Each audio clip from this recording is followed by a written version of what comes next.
This is a walk-around and operation video for a 2014 Bobcat S570 skid steer loader. It is similar to Caterpillar, Kubota, and more.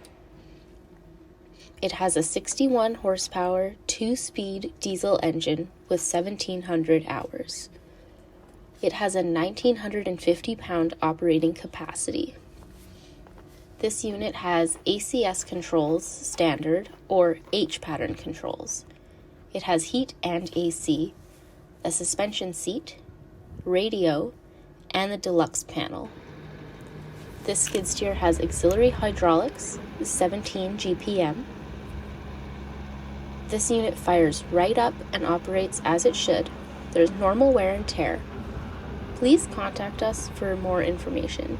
www.edgeequipmentsales.com